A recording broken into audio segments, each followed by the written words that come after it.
नमस्कार। यो हो समाचारमा स्वागत छ। म कुलचन्द्र विष्ट। म रन्जु अधिकारी। सुरु गरौँ अहिलेसम्मका प्रमुख समाचारबाट।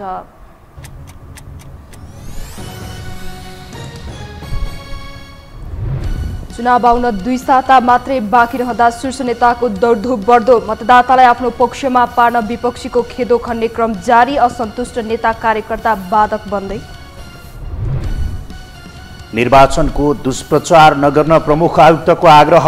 लोकतन्त्रको आडमा कसैको चरित्र हत्या स्वीकार्य नहुने चेतावनी। संयमित भएर काम गर्न पूर्व प्रमुख आयुक्तहरूको आग्रह। व्यवस्थाका पक्षधर र विरोधी बीचको प्रतिस्पर्धाले जुम्लाको चुनाव रोचक बन्दै। स्थानीय निर्वाचनको परिणाम कायम राख्ने गठबन्धनको नीति। असन्तुष्टिमा खेल्ने उत्तर पक्षको तयारी। उत्तर कोरियाको असन्तुष्टिका बावजुद अमेरिका र दक्षिण कोरियाको सैन्य अभ्यास रोकिएन। छिमेकसँगको दुश्मनी महँगो पर्दै। दीर्घकालीन जवाफ दिने उत्तरको चेतावनी। र प्रधानमन्त्री कप क्रिकेटमा जितका बावजुद समूह चरणबाट बाहिरियो सुदूरपश्चिम। दोस्रो खेलमा मधेस र बागमती प्रदेशले अङ्क बाँडे।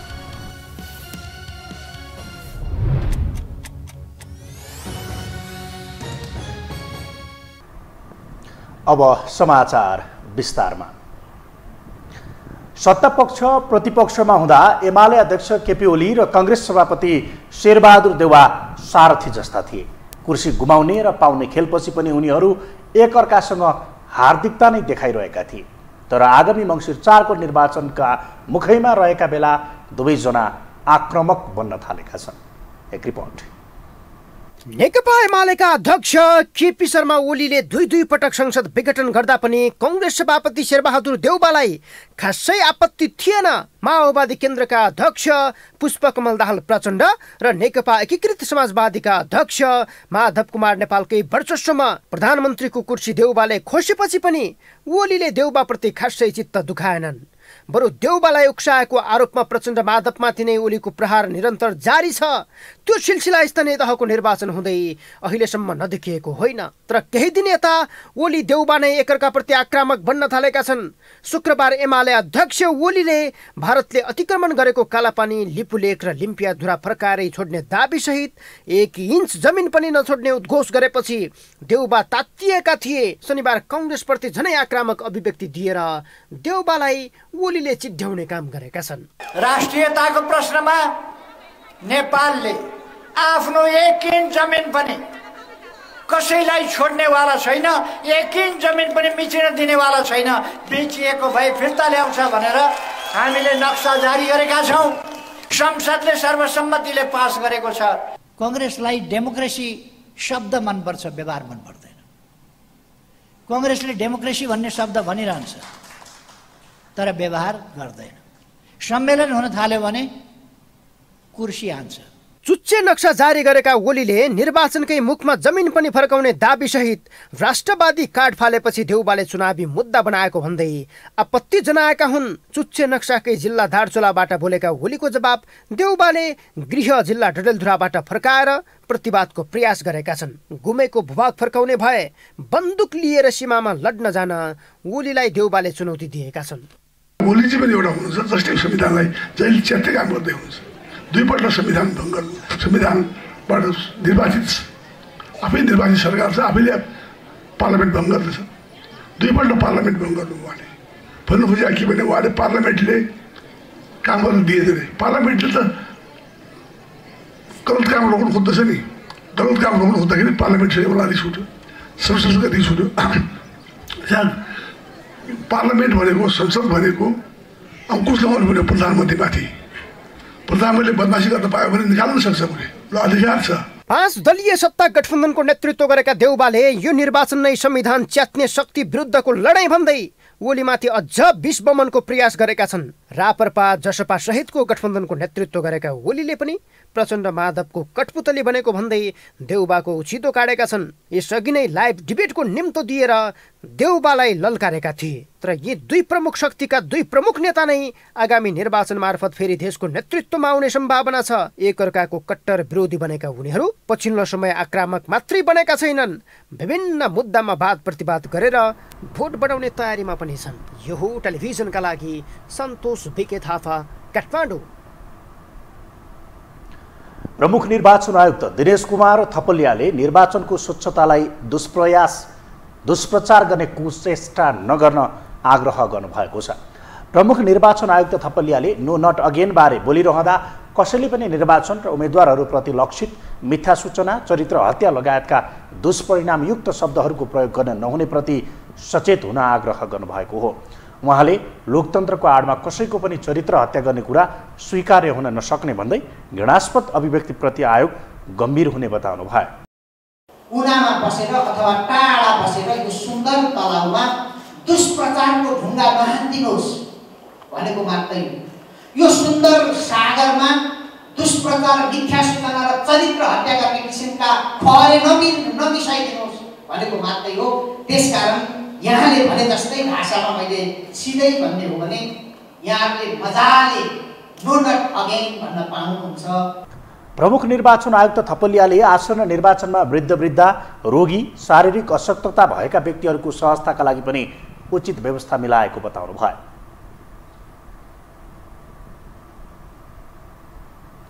पूर्व प्रमुख निर्वाचन आयुक्तहरूले संयमित भएर काम गर्न निर्वाचन आयोगलाई आग्रह गरेका छन्।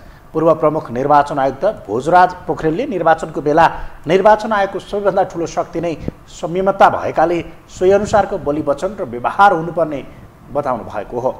निर्वाचन आयोगको सानो गल्तीले पनि आगोको झिल्को झैँ सल्किन सक्ने भएकाले त्यसतर्फ सचेत हुनुपर्ने उहाँको भनाइ थियो। वचन व्यवहारबाट त्यो परिस्थिति नआओस्, यतिखेर असाध्यै संवेदनशील किनभने सानो एउटा झिल्को भयो भनेदेखि जडो लाग्छ भन्छ नि, त्यसैले कहीँ हाम्रो बोलाइबाट अलिकति चाहिँ हामीमा अलिकति चाहिँ भनौँ त्यो संयमता, सबभन्दा ठुलो यतिखेरको आएको शक्ति भनेको संयमता हो। सुरक्षा संवेदनशीलतालाई ध्यानमा राखेर निर्वाचनको सुरक्षा व्यवस्था मिलाउन अर्का पूर्व प्रमुख निर्वाचन आयुक्त सूर्य प्रसाद श्रेष्ठले आयोगको ध्यान आकर्षण गराउनु भयो। उहाँले शीर्ष नेताहरू उम्मेद्वार भएको जिल्ला बढी संवेदनशील हुने गरेको उल्लेख गर्दै त्यसमा सुरक्षाको आवश्यक व्यवस्था मिलाउन ध्यान दिनुपर्ने स्मरण गराउनु भयो। इभेन्टमा अलिकति हामी बढी ओभर सेन्सिटिभ भइरहेछौँ कि नभए पनि भएन, तर सेन्सिटिभ एरियाजहरू पत्ता लगाएर त्यहाँ सेक्युर्ड हुनुपर्छ। जस्तै उहाँले भन्नुभयो तपाईँको टप लिडर्सहरू लडेको ठाउँमा विशेष ध्यान दिनै पर्यो, किनभने उहाँको हारजित चाहिँ नि एउटा प्रेस्टिजको सवाल हुन्छ पार्टीभित्र र मुलुककै लागि पनि। त त्यसले गर्दा साम दान दण्डभेद जे पनि अपनाउन सक्ने अवस्था त्यहाँनिर रहन्छ। त्यसलाई हामीले राम्रोसँग निहाल्नुपर्छ, हेर्नुपर्छ। निर्वाचन नजिकै गर्दा पूर्व आयुक्तहरूले निर्वाचन आयोगलाई सुझाव दिएका हुन्। अब बाँकी समाचार। चुनावको मिति नजिकिएसँगै शीर्ष नेताहरूको दौडधुप पनि बढ्दै गएको छ। गृह जिल्ला पुग्ने, मतदाता भेट्ने र चुनावी सभालाई सम्बोधन गर्ने कार्यमा तल्लीन उनीहरू आफूलाई मात्र नभएर अन्य उम्मेद्वारलाई समेत भोट माग्न व्यस्त छन्। असन्तुष्ट नेता कार्यकर्तालाई फकाउने र आफ्नो पक्षमा माहौल बनाउने रणनीतिमा नेताहरू देखिएका छन्। एक रिपोर्ट। चुनावको मिति नजिकिएसँगै दौडधुपमा व्यस्त रहने नेताहरूको अग्रपङ्क्तिमा छन् प्रधानमन्त्री तथा काङ्ग्रेस सभापति शेरबहादुर देउवा। कार्तिक 17 गते गृह जिल्ला डडेलधुरा पुगेका देउवा आइतबारबाट सुदूरपश्चिमको धनगढीमा रहेको निजी निवासमा बसिरहेका छन्। शुक्रबार धनगढी पुगेदेखि नै कार्यकर्ता भेटघाटमा व्यस्त उनले अहिले निजी निवासमा असन्तुष्टहरूलाई बोलाएर भेटघाट र छलफल गरिरहेका छन्। उम्मेद्वार चयनको विषयमा असन्तुष्ट कतिपय नेता कार्यकर्ता र पार्टीबाट बागी उम्मेदवारी दिएकाहरूलाई निवासमै बोलाएर छलफल गरिरहेका उनले यही मेसोमा कार्यकर्तासँग चुनावी अवस्थाका विषयमा जानकारी समेत लिइरहेका छन्। तर झन्डै 7 दिनबाट उपत्यका बाहिर रहेका देउवाको व्यस्तता यतिमा मात्र सीमित छैन। पहिलो दिन डडेलधुराको सदरमुकाममा रहेको अमरगढी नगरपालिका स्थित बागबजारमा गठबन्धनले आयोजना गरेको चुनावी सभालाई सम्बोधन गरेका देउवाले दोस्रो दिन नवदुर्गा गाउँपालिका र गन्याबधुरा गाउँपालिकामा आयोजित चुनावी सभालाई सम्बोधन गरेका थिए। तेस्रो दिन अजयमेरु गाउँपालिका र भागेश्वर गाउँपालिका तथा चौथो दिन आलीताल गाउँपालिका र परशुराम नगरपालिकामा आयोजित आमसभालाई उनले सम्बोधन गरे। साथ चुनावी सभालाई सम्बोधन गर्दै देउवाले पश्चिम क्षेत्री जलविद्युत आयोजना र विमानस्थल निर्माण गर्ने, मेडिकल कलेज सञ्चालन गर्ने र ग्रामीण क्षेत्रका सडक स्तरीय बनाउने घोषणा गरे। देउवाले एमाले अध्यक्ष केपी शर्मा ओलीले संसद विघटन गरेपछि बाध्य भएर आफू प्रधानमन्त्री भएको र गठबन्धनको आवश्यकता अझै 15-20 वर्ष रहेको भन्दै भोट मागेका थिए। र मैले यो ठाउँमा जन्मेर यो ठाउँको विकास गर्ने मेरो कर्तव्य हो। धेरै कामहरू गर्न बाँकी छ। जस्तो पत्ला रेल सडक यसलाई चाहिँ नि पक्की सडक बनाउने हो। उता चाहिँ नि अझ चौडा पार्ने भए चौडा भइकै नै थियो त। 2 लेनको चौडा पार्ने हो यो सडक चाहिँ नि पऱ्यो भनेदेखिलाई यो पक्की सडक बनाउने हो। देउवा जस्तै एमाले अध्यक्ष केपी शर्मा ओली र माओवादी केन्द्रका अध्यक्ष पुष्पकमल दाहाल प्रचण्ड आफ्नो बाहेकका निर्वाचन क्षेत्रमा सम्बोधनका लागि दौडधुपमा छन्। आइतबार मात्रै आफ्नो निर्वाचन क्षेत्रका कार्यक्रम सकेर फर्केका प्रचण्डले रामेछापमा समेत पार्टी प्रवेश कार्यक्रमलाई सम्बोधन गर्न भ्याए। प्रचण्ड भोलिदेखि भने सुदूरपश्चिम र कर्णाली जिल्लामा आयोजित चुनावी सभामा सहभागी हुने कार्यक्रम तय भएको छ। यता दार्चुलाबाट चुनावी सभा सुरु गरेको एमाले पनि अध्यक्ष केपी शर्मा ओलीलाई दौडाइरहेको छ। यसै क्रममा पहिलो दिन दार्चुला पुगेका ओली त्यसपछि कैलाली र सुदूरपश्चिमका केही क्षेत्रमा सम्बोधन गरेर सोमबार पोखरा पुगे। त्यस्तै स्याङ्जा र बागलुङमा आयोजित सभालाई समेत सम्बोधन गरेका उनले पोखराको कार्यक्रमलाई सम्बोधनको क्रममा देउवाको चुनौतीलाई जवाब दिएका छन्। प्रधानमन्त्री देउवाले भाषणले सीमा फिर्ता नहुने भन्दै बन्दुक लिएर सीमाको रक्षा गर्न जान दिएको चुनौतीको जवाब दिएका ओलीले संसद विघटनको समेत प्रतिरक्षा गरेका थिए। नेकपा एमाले अहिले कांग्रेसको हाराहारीमा होइन, सानो मार्जिनले होइन, अत्यधिक मार्जिनले कांग्रेसभन्दा अगाडि हुन्छ, एकल बहुमत ल्याउँछ, एकल बहुमतको सरकार बनाउँछ र अरूलाई पनि, यसको अर्थ अरू कसैलाई सरकारमा सामेलै गर्न हुँदैन भन्ने होइन, अरूलाई पनि सरकारमा सामेल गरिन्छ। तर त्यो सरकार फेरि पनि एमालेको सरकार हुन्छ। चुनावी दौडधुप बढाएका नेताहरूमा नयाँ पार्टीदेखि मधेसवादी दल र अन्य साना दलका नेताहरू पनि छन्। उनीहरू पनि मतदाताको घर घरसम्म पुगेर आश्वासन बाँड्न र आफ्ना उम्मेदवारलाई जिताइदिन आग्रह गर्न व्यस्त छन्।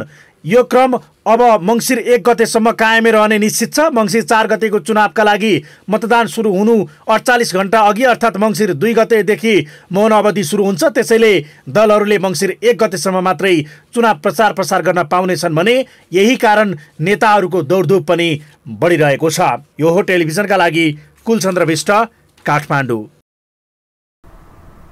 नेकपा माओवादी केन्द्रकी नेत्री ओन्सरी घरतीले सत्तारूढ गठबन्धनका कारण आसन्न निर्वाचनमा जित सुनिश्चित भएको बताउनु भएको छ। सोमबार काठमाडौँ निर्वाचन क्षेत्र नम्बर 2 को चुनावी घर दैलो अभियानका क्रममा नेत्री घरतीले सत्ता गठबन्धनका कारण जित सुनिश्चित भएको र प्रक्रिया पूरा गर्नका लागि मात्रै मङ्सिर 4 गते कुर्नु परेको बताउनु भएको हो।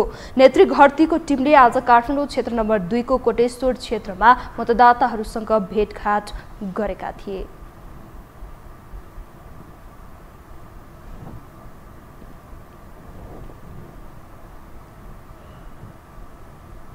लोकतान्त्रिक गठबन्धन चुनावी घर दैलो अभियानमा छौँ र यो घर दैलो अभियान हाम्रो एकदमै उत्साहप्रद छ र हाम्रा कार्यकर्ता र जनसमुदायले हामीलाई स्वागत गरिराख्नु भएको छ र हाम्रा एजेन्डाहरू हामीले भन्दै अगाडि बढेका छौँ। यसमा पनि उहाँहरूले चाहिँ निकै नै रेस्पोन्सहरू दिइराख्नु भएको छ। यो माहौल सँगसँगै हाम्रो चाहिँ गठबन्धनको जसरी चाहिँ मतभार छ, यो मतभारले आज हामी कुनै पनि शङ्का या हामी चाहिँ जित्ने कुरालाई चाहिँ हामी निश्चित जस्तै देख्दछौँ र यस घडीमा चाहिँ हामी सबैजना चाहिँ अब 4 गतेको चुनावको प्रक्रिया मात्रै पर्खेर बसेका छौँ। पछिल्लो समय निर्वाचनको मिति नजिकै गर्दा विभिन्न राजनीतिक दलका उम्मेद्वारहरू चुनावी प्रचारका लागि घर दैलो अभियानमा सक्रिय भएका छन्।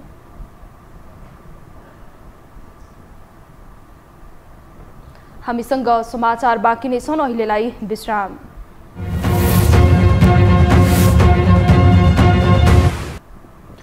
विश्रामपछि यो हो समाचारमा स्वागत छ। अब बाँकी समाचार। देशमा जारी सङ्कटलाई मुख्य राजनीतिक दलहरूले पार लगाउन नसक्ने भन्दै पार्टी नै दर्ता गरेर निर्वाचनमा होमिएका रवि लामिछाने राष्ट्रिय स्वतन्त्र पार्टीलाई राष्ट्रिय दल बनाउने प्रयत्नमा छन्। चुनावी गतिविधिमा व्यस्त हुने आफ्नो सपना पूरा हुनेमा दृढ देखिन्छन्। एक रिपोर्ट। मुलुकको जारी सङ्कटलाई मुख्य राजनीतिक दलहरूले पार लगाउन नसक्ने भन्दै चिर परिचित सञ्चारकर्मी रवि लामिछाने पार्टी नै दर्ता गरेर निर्वाचनमा होमिए। आफ्नै पार्टी दर्ता गराएर चुनावी मैदानमा होमिएका सभापति रवि लामिछानेले यति बेला राष्ट्रिय स्वतन्त्र पार्टीलाई राष्ट्रिय दल बनाउने प्रयत्न गरिरहेका छन् र उनै लामिछानेले पार्टीमा जल्दो बल्दो युवावर्गलाई प्राथमिकता दिई निर्वाचनमा पुराना दलसँग टक्कर दिइरहेका छन्। बढ्दो स्वतन्त्रको क्रेजलाई पक्रने उद्देश्यका साथ राष्ट्रिय स्वतन्त्र पार्टी निर्माण गरी लामिछानेले आफूसहित 131 युवा उम्मेद्वारलाई प्रत्यक्ष निर्वाचनमा उतारेका छन्। प्रत्यक्षतर्फ 131 निर्वाचन क्षेत्रमा उम्मेद्वारी दिए पनि प्रदेश संरचना देशका लागि घाँडो भएको भन्दै सो पार्टीले प्रदेशसभा निर्वाचन भने बहिष्कार गरिसकेको छ। जनताबाट अनुमोदित भए जो कोही सत्तामा आउन सक्छन्, यो लोकतन्त्रको सुन्दर पक्ष पनि हो। राजनीतिक कालखण्डमा धेरैले वैकल्पिक शक्ति बन्ने भन्दै निर्वाचन मार्फत परीक्षणमा पनि उत्रिए। गएको निर्वाचनमा विवेकशील साझा पार्टीले आफूलाई वैकल्पिक शक्तिको रूपमा उभ्याएर निर्वाचनमा होमिएको थियो, तर जनताले उनीहरूलाई पत्याएनन्। 5 वर्षकै अवधिमा सो पार्टी छिन्न भिन्न हुन पुग्यो। पार्टीभित्रको आन्तरिक व्यवस्थापन गर्न नसकेका कारण सो पार्टीका नेता रविन्द्र मिश्र यति बेला हलो चिन्ह बोकेर राप्रपा प्रवेश गरेपछि वैकल्पिक शक्ति एजेन्डा अलपत्र बन्न पुग्यो। ठिक यही समय चुनावमा होमिएका साना दलहरू के राष्ट्रिय शक्ति बन्न सक्छन् भन्ने प्रश्न उठेको छ। युवाको साथ र पुरानाको विरोध गर्दै चुनावी मैदानमा होमिएका राष्ट्रिय स्वतन्त्र पार्टीले धेरै ठाउँमा जित दाबी गरे पनि के रैथाने र कार्यकर्ताको बाक्लो संगठन भएका दलहरूलाई यी नयाँ दलका नयाँ उम्मेद्वारले पराजित गर्न सक्लान्? राष्ट्रिय दल बन्नका लागि संविधानमा व्यवस्था भए बमोजिम 3% को थ्रेसहोल्ड राष्ट्रिय स्वतन्त्र पार्टीले कटाउन सक्ला, या प्रत्यक्षमा पार्टीका सभापति रवि लामिछाने चितवन 2बाट निर्वाचित भएर सदनको ढोका खोल्न सक्लान् भन्ने चासो पनि व्यक्त छ। हाम्रो माटोमा अझै पनि सुन फलाउन सक्ने शक्ति छ। हामी अझै पनि आफ्नो माटोमा सुन फलाएर खान सक्छौँ। हामीलाई कसैको दान अनुदानको फ्री भिजा फ्री टिकट चाहिँदैन। हामी हाम्रा युवालाई यो देशमा बोलाउन चाहन्छौँ। चितवन 1बाट बौद्धिक नेता सुरेन्द्र पाण्डेसँग चुनावी प्रतिस्पर्धा गरिरहेका शेयर बजारका लगानीकर्ता हरि ढकाल पनि चितवनमा माहौल तताइरहेका छन्। राष्ट्रिय दल बन्नका लागि प्रत्यक्षमा स्वतन्त्र पार्टीका सम्भावना बोकेका उम्मेद्वारहरू ललितपुर 3मा डाक्टर तोसीमा कार्की, काठमाडौँ 2मा सविता बस्नेत, काठमाडौँ 1 का पुकार बमको चर्चा दिन प्रतिदिन बढ्दो छ। यो चाहिँ हामीसँग हिन्दी राख्नु भएको छ हैन। विभिन्न पार्टीगत संस्था तपाईको आस्था राख्ने साथीहरू पनि आइराख्नु भएको छ। तपाईँ आफैले पनि देख्नुभयो हैन। कांग्रेस एमाले माओवादीबाट मान्छेहरू, राप्रपाको साथीहरू हैन, बुवाहरू आमाहरू चाहिँ हामीसँग हिन्दी राख्नु भएको छ। घर घरै हामीले डोराएर गइदिराख्नु भएको छ। किनभने अब तपाईले अघि देख्नुभयो माथिसम्म हाम्रो जाम्ने पर्मिसन छैन, तर उहाँले हामीलाई आफै लिएर गइदिराख्नु भएको छ हैन। भनेपछि यो कस्तो हुन्छ, एक खालको यो आशा हो। त्यो आशालाई जोगाइराख्नुपर्ने सबभन्दा ठुलो च्यालेन्ज त्यहाँनिर छ। त्यसले गर्दाखेरि हामी उत्साहित मात्र होइन, यो ठुलो जिम्मेवारी पनि हो। त्यसले गर्दाखेरि यो जाँदै गर्दाखेरि म अलिकति त्यो भावुक जस्तो पनि फिल भइरहेको छ। किनभने चाहिँ यत्रो जिम्मेवारी दिइसक्नु भएको छ। यत्रो भनौँ न 20-30 वर्षदेखि जुन आस्थावान पार्टीमा उहाँले भोट हाल्दै गरिराख्नु भएको थियो, अहिले त्योबाट परिवर्तन गरेर हामीलाई त्यो जिम्मेवारी दिइराख्नु भएको छ। इनफ इज इनफ कोरोना महामारी र काठमाडौँका जनतामाझ सामाजिक अभियन्ताको छवि बनाएका बम गएको निर्वाचनको अनुभव सँगालेर यसपटक सदनमा छिर्ने कोसिसमा छन्। तर रविन्द्र मिश्र तथा प्रकाशमान सिंह जस्ता हेभी वेट नेताहरूको उनले सामना गर्नुपर्ने छ। विवेकशील साझाबाट निर्वाचन जित्न नसकेका पुकार बम रविन्द्र मिश्र जस्तो वैकल्पिक धारै नछोडेका कारण पनि आम मतदाताले उनीप्रति विश्वास राखेका छन्। हाम्रो पुकार बम जस्तो स्वयंसेवक हैन, जनताको भावना बुझ्ने त्यस्तै आर्थिक नेतृत्व आवश्यक छ।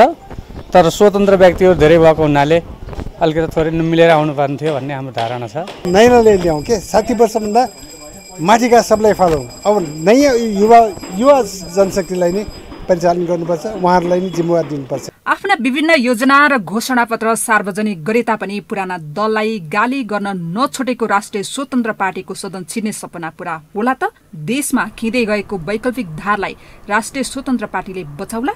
त्यो भने आगामी मङ्सिर 4 ले नै देखाउनेछ।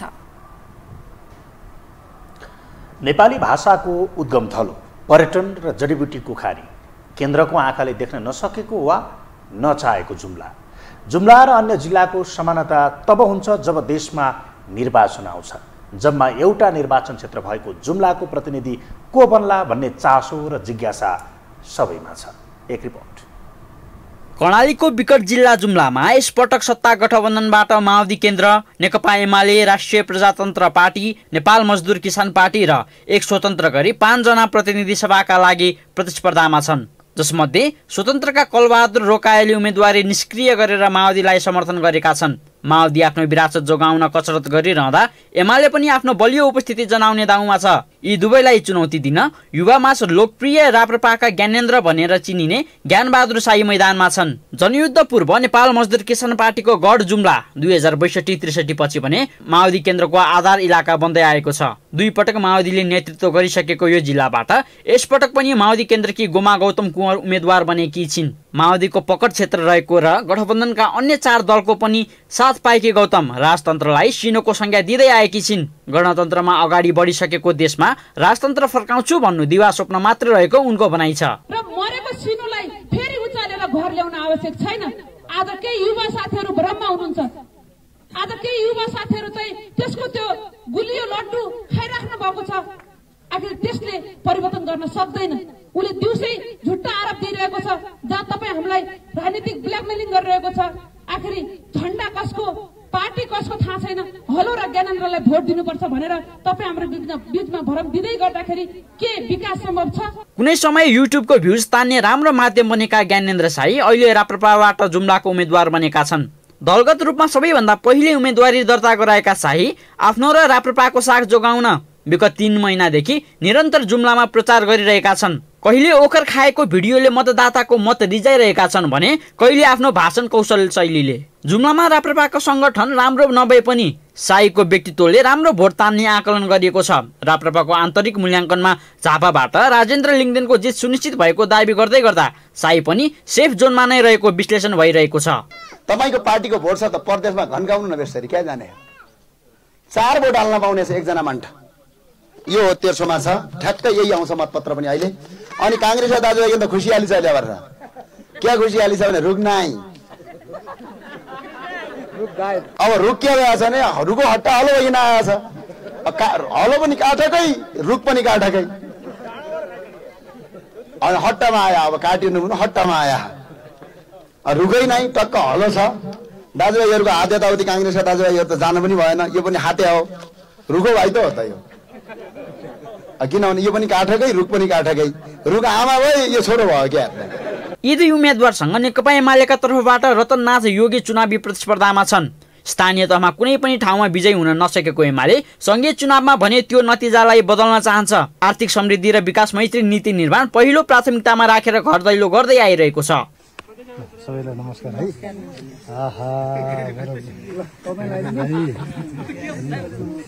2064 मा माओवादीबाट नरेश भण्डारी, 70 मा काङ्ग्रेसका ललित जङसाई र 74 मा माओवादीकै गजेन्द्र बहादुर महत निर्वाचित भएर जुम्लाबाट सदनमा पुगिसकेका छन्। यद्यपि सरकारी स्तरबाट नै कुहिने चामल बाँड्ने र जीवन जल सिटामोल जस्ता सामान्य प्राथमिक उपचारको औषधि पनि उपलब्ध नहुने यो क्षेत्रमा गर्भवतीले अकालमै ज्यान गुमाउनु पर्ने स्थिति अझै पनि छ। कर्णालीका समस्यालाई आफ्नै भाषा शैलीमा प्रस्तुत गरेका महतले कर्णालीलाई केन्द्रले हेपेको भन्दै भाषणको क्रममा बोल्दा बोल्दै संसदमा आँसु नै झारेका थिए। यसो हेर्दा तपाईले प्रतिपक्षी जस्तो ठान्छ होला यो सरकारले। जुम्ला प्रतिपक्षमै छ, कर्णाली प्रतिपक्षमै छ। म त सांसद हिसाबले म पनि प्रतिपक्षमै छु। सिधा सिधा हो। मलाई कोही कसैका लौराले र कसै डोरीले बाँध्नेवाला छैन। 68,638 मतदाता रहेको जुम्लामा गत स्थानीय तहको मत परिणाम हेर्दा गठबन्धन बलियो देखिन्छ। 8 स्थानीय तह मध्ये 7 स्थानमा प्रमुख र 8वटै स्थानमा गठबन्धनले जित निकालेको थियो। एउटामा भने स्वतन्त्र विजयी भएको परिणाम छ। गठबन्धनका वडाध्यक्षले 36,445 मत ल्याउँदा एमालेको 6,932 र राप्रपाको 514 मत मात्रै आएको थियो। जुम्लालाई प्रकृतिले सुन्दर बनाए पनि सत्तामा पुग्नेको उपेक्षामा पर्दा 21औं शताब्दीमा पनि जुम्ला निकै पिछडिएको छ। बलियो र प्रभावशाली नेता नपाउँदा जुम्लाको आवाज राजधानीमा बस्ने शासकको नजरमा पर्न सकेको छैन। कर्णालीलाई सिंहदरबारले जहिले उपेक्षा गरेको जुम्ला प्रतिनिधिको गुनासो छ। जनयुद्धपछि पनि माओवादी, काङ्ग्रेस जस्ता ठुला भनिएका सबै दललाई सत्तामा पुर्याइसकेको त्यो भूगोलको अझै उत्थान हुन सकेको छैन। यो टेलिभिजनका लागि निरज कोइराला, काठमाडौँ। अब बाँकी समाचार। राष्ट्रपति विद्यादेवी भण्डारीले जलवायु परिवर्तनका कारण हिमालहरूमा हिउँको मात्रा घटेको भन्दै चिन्ता व्यक्त गर्नुभएको छ। सोलुखुम्बु जिल्लाको खुम्बु पासा लाम्बु गाउँपालिका 3 फागदिङ जेम्बोटेमा निर्मित 15 शैय्याको हिमालयन शेर्पा अस्पतालको उद्घाटनमा बोल्दै उहाँले जलवायु परिवर्तनका कारण हाम्रा हिमालहरूमा हिउँको मात्रा घट्नु चिन्ताजनक रहेको बताउनु भएको हो। हिन्दू कुश क्षेत्रको पानी र हरियालीको प्रमुख स्रोता हिमालको संरक्षणका लागि जलवायु अनुकूलका उपायहरू अपनाउनु पर्ने उहाँले बताउनु भयो। नेपाल लगायत समस्त हिन्दुकुश क्षेत्रकै पानी र हरियालीको प्रमुख स्रोतको रूपमा रहेका हाम्रा यी हिमालहरूमा जलवायु परिवर्तनका कारण दिनानुदिन हिउँको मात्रा घटिरहेको कुरा वैज्ञानिक तथ्यको आधारमा मात्र होइन, हामीले हाम्रो नाङ्गो आँखाले समेत प्रष्ट रूपमा देख्न सक्दछौँ। प्रकृति प्रदत्त यी सम्पदाहरूको संरक्षणका लागि जलवायु अनुकूलनका उपायहरू अवलम्बन गर्दै हामीले विकास निर्माणका साथै अन्य गतिविधिहरू सञ्चालन गर्नु पर्दछ। राष्ट्रपति भण्डारीले संविधानमै स्वास्थ्य सेवा लिन पाउने सबै नागरिकको हक स्थापित गरिएकाले स्वास्थ्यमा सबैको पहुँच हुनुपर्नेमा जोड दिनुभयो।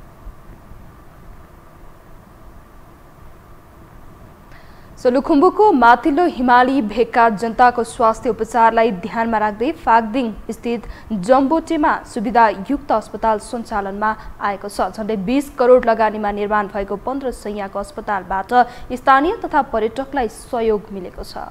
एक रिपोर्ट। सोलुखुम्बु जिल्लाको माथिल्लो क्षेत्र खुम्बु पासाङ लामो गाउँपालिका वडा नम्बर 3 फाग्दिङ स्थित जम्बोटेमा भर्खरै निर्माण सम्पन्न भएको हिमालयन शेर्पा अस्पताल सञ्चालनमा आएको छ। हिमालयन शेर्पा फाउन्डेसनको पहलमा झन्डै 20 करोड लगानीमा निर्माण सम्पन्न भएको अस्पताल आइतबार राष्ट्रपति विद्यादेवी भण्डारीबाट उद्घाटन भएको छ। विश्वको सर्वोच्च शिखर सगरमाथाको पदमार्गमा पर्ने यस अस्पतालबाट 1 दर्जन गाउँका स्थानीयले निशुल्क स्वास्थ्य सेवा लिन पाउनेछन्। पातालो बस्ती रहेको खुम्बुको अधिकांश मानिस लुक्ला जोरसल्ले पदमार्ग क्षेत्रमा बढी बसोबास गर्छन्। तर सडक पहुँच नपुगेको यस क्षेत्रका स्थानीय अझै पनि सामान्य स्वास्थ्य उपचार परीक्षणका लागि घण्टौं पैदल हिँडेर नाचिपाङमा रहेको स्वास्थ्य चौकी लुक्ला वा नाम्चे नै पुग्नुपर्ने बाध्यता छ। आकस्मिक जटिल स्वास्थ्य समस्या आइपरे लाखौं तिरेर हेली मार्फत काठमाडौँ आउनुपर्ने अर्को बाध्यता छ। सगरमाथा क्षेत्र भ्रमणमा आएका पर्यटकहरू हाई अल्टिट्युड सिकनेस अर्थात् लेक लागेर सामान्य बिरामी भएकी लुक्ला हुँदै काठमाडौँ नै फर्किनुपर्ने अवस्था छ। यहाँ स्थानीय बासिन्दाको स्वास्थ्यमा सहज पहुँच र पर्यटकहरूको यो समस्या केही कम गर्नका लागि पनि यो अस्पताल सञ्चालनमा ल्याइएको फाउन्डेसनका अध्यक्ष तथा पर्यटन व्यवसायी फुर्वा ग्याल्जिन शेर्पा बताउँछन्। जनरल फिजिशियनको रूपमा यहाँको स्वास्थ्य उपचार र स्वास्थ्य चाहिँ चेकअपको काम गर्छौँ नम्बर 1। नम्बर 2 चाहिँ हामी यहाँ मेटर्निटीको कुरा गर्छौँ। मेटर्निटी यहाँ चाहिँ विशेष गरी यहाँका एमए मानिसहरूले अब सुत्केरीको बेलामा अब बच्चा पाउनको लागि जुन किसिमको चाहिँ अब पीडा उहाँले चाहिँ टाढा गएर भेट्नुपर्छ त्यो चाहिँ यहीँ गएर सजिलोसँग यहाँले बच्चा पाउने काम गर्न सकुन् ताकि उहाँहरूले चाहिँ सेवा सुविधा प्राप्त गर्न अप्ठ्यारो नहुन् भन्ने उद्देश्य एउटा हो। फाउन्डेसन भनेको चाहिँ नाफा मुलाक हैन, यो चाहिँ कम्प्लिट नन प्रफिट हो। हामी पैसा कमाउने उद्देश्यले गरेको हैनौँ। नितान्त यो चाहिँ अब सेवाको भावना राखेर हामीले काम गरेका छौँ। यहाँको स्थानीय मानिसले चाहिँ सेवा लिन सकुन्। अस्पताल निर्माणमा जर्मनीबाट सहयोग गर्ने शेर्पा नेपाल हिर्फे हिमालयन शेर्पा फाउन्डेसनका अन्तर्राष्ट्रिय शाखा प्रमुख जर्मनी नागरिक डाक्टर माथायस बाउमनले यस क्षेत्रमा अस्पताल बनाउने आफ्नो सपना पूरा भएको बताए। I'm a mountain climber, so as a mountain climber you come to Khumbu Valley and to Eros region, and here I know a lot of persons. And then the history happened that the first chap I met is from Kumchung. I visited Kundi Hospital, and at that time the dream started to make a hospital in Nepal. Kunde, it was a big like distance, so we decided to make in the middle. That's why it's here. सन् 2015 देखि clinic स्थापना गरी निशुल्क सेवा सुरु गरिएको यस क्षेत्रमा अब सेवाग्राहीले 24 घण्टा आकस्मिक स्वास्थ्य उपचार सेवा, बहिरङ्ग सेवा, एक्सरे, अल्ट्रासाउन्ड सहित प्रसुति सेवा समेत प्राप्त गर्नेछ। अस्पताल सञ्चालनमा आएसँगै सर्वसाधारण हर्षित छन्, ठूलो राहत मिलेको बताउँछन्। आइमाईहरूको लागि चाहिँ बच्चा पाउनको लागि धेरै समस्या भएको कारणले अनि जस्तै अब सुगरको बिरामीलाई धेरै समस्या, सबभन्दा बेसी त सुगरको बिरामी यहाँबाट बकै गएर सुगर चेक गर्नुपर्ने, लुख्ला जाँदाखेरि 3 घण्टा लाग्ने, नाम्चे जाँदाखेरि 5 घण्टा लाग्ने। अब हामीलाई जे चेक गर्नुपर्ने प्रेसर, सुगर सबै कुराहरू चाहिँ यहीँ चेक गर्नु पाउने भयो। हामीलाई चाहिँ अब सानोतिनो खोकीहरू, रुगाखोकी लाग्दा पनि हामी यहाँबाट 4-5 घण्टाको बाटो दाएर हस्पिटल जानुपर्छ। हस्पिटल पुग्दा चाहिँ हामी झन् अलिअलि सन्चो भएको पनि हस्पिटल पुग्दा चाहिँ झन् अचेतै अवस्थामा पुग्छौँ होइन। त्यही भएर यो ठाउँमा चाहिँ हस्पिटलको चाहिँ एकदमै खाँचो छ। स्थानीय जनघनत्व साथै पर्यटकीय क्षेत्र भएको हुँदा चहल पहल बढी हुनु स्वाभाविक छ। स्थानीय बासिन्दा साथै यस क्षेत्रमा घुम्न आएका पर्यटक होस् या पर्यटकका सहयोगीहरू अचानक बिरामी परिहालेमा स्ट्रेचरमा 3-4 घण्टा बोकेर खुन्दे वा लुक्ला लानुपर्ने बाध्यता अब नहुने स्थानीय सरकारका प्रतिनिधिहरू बताउँछन्। यस अस्पतालको दिगो सञ्चालनका लागि स्थानीय सरकार सदा तत्पर रहेको स्थानीय सरकारको भनाइ छ। यो क्षेत्र चाहिँ हिजोको दिनमा अस्पताल नभएको कारणले गर्दाखेरि यहाँ बिरामी भयो भने स्ट्रेचरमा बोकेर 3-4 घण्टा लानुपर्ने लुक्ला लानुपर्ने अथवा खुन्दे लानुपर्ने अवस्था थियो। त्यसले गर्दाखेरि अब चाहिँ यहाँको नागरिकले यहाँको स्थानीय बासिन्दाहरूले पनि एकदमै यसको लाभ लिन सक्नुहुन्छ। र त्यो सँगसँगै यो हस्पिटल चाहिँ हाम्रो पर्यटकीय जुन एभरेस्टको मेन ट्रेकिङ ट्रेलमै पर्ने भएको कारणले गर्दाखेरि पर्यटन व्यवसायसँग आबद्ध रहेको हाम्रो बरिया लगायत अन्य साथीहरू र पर्यटक स्वयंले पनि यसबाट चाहिँ लाभ लिन सक्नुहुन्छ। र यसमा चाहिँ अब भोलिको दिनमा यो अस्पताललाई चाहिँ दिगो रूपमा सञ्चालन गर्नको लागि हामीबाट कुनै साथ सहयोग एकदमै रहन्छ। सन् 2016 देखि नै निर्माण कार्य सुरु गरिएको यो अस्पताल कोरोना महामारीका कारण निर्माण सम्पन्न गर्न समय लागे पनि अन्ततः सेवाका लागि तयार भएको छ।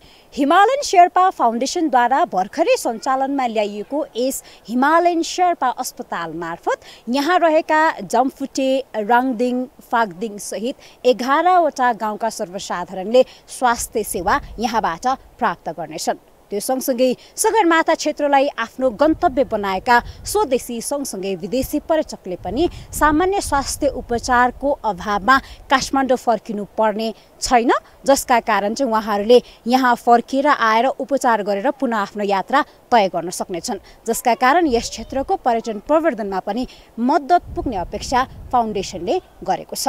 यो हो टेलिभिजनका लागि क्यामेरामा विशाल प्याकुरेलका साथमा निम्लिके शेर्पा, खुम्बु पासाङ लामो गाउँपालिका सोलुखुम्बु। अब पालो आर्थिक समाचारको।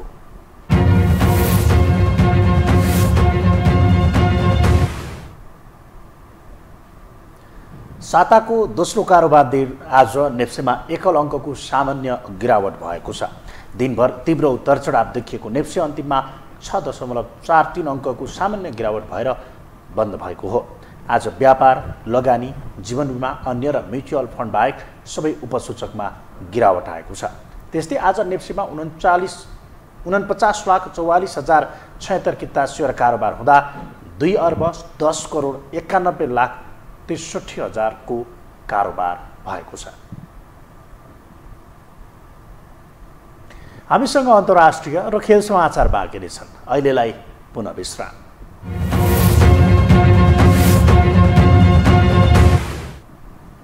विश्रामपछि स्वागत छ। अब पालो अन्तर्राष्ट्रिय समाचारको।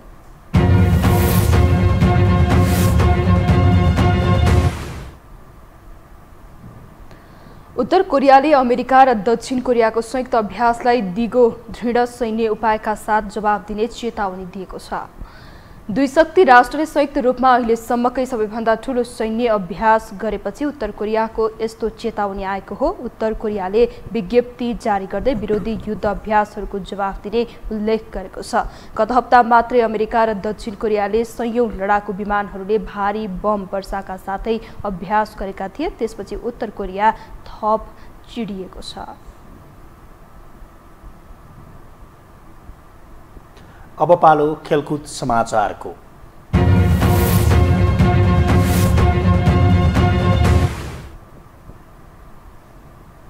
प्रधानमन्त्री कप एक दिवसीय पुरुष क्रिकेटमा सुदूरपश्चिम प्रदेशले पहिलो जित हात पारेको छ। मूलपानी क्रिकेट मैदानमा आज कर्णाली प्रदेशलाई 5 विकेटले हराउँदै सुदूरपश्चिमले पहिलो जित निकालेको हो। प्रतियोगिताबाट बाहिरिसकेको सुदूरपश्चिमको भने यो सान्त्वना जित हो। कर्णालीको भने यो लगातार तेस्रो हार हो। यस्तै आजै भएको दोस्रो खेलमा मध्य प्रदेश र बागमती प्रदेश बीचको खेल बराबरी भएको छ।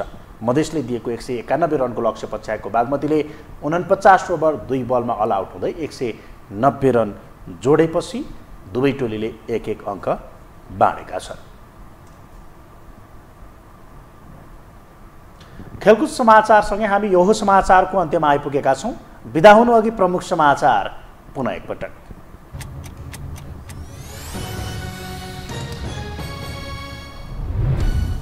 चुनाव आउन 2 साता मात्रै बाँकी रहँदा शीर्ष नेताको दौडधुप बढ्दो, मतदातालाई आफ्नो पक्षमा पार्न विपक्षीको खेदो खन्ने क्रम जारी, असन्तुष्ट नेता कार्यकर्ता बाधक बन्दै।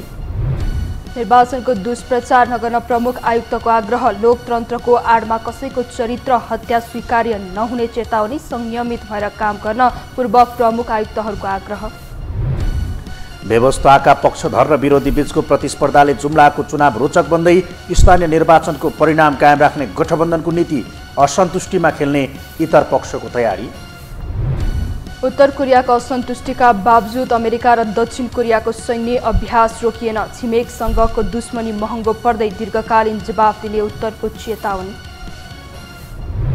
र प्रधानमन्त्रीको अब क्रिकेटमा जितका बावजुद समूह चरणबाट बाहिरियो सुदूरपश्चिम। दोस्रो खेलमा मधेस र बागमती प्रदेशले अङ्क बाँडे।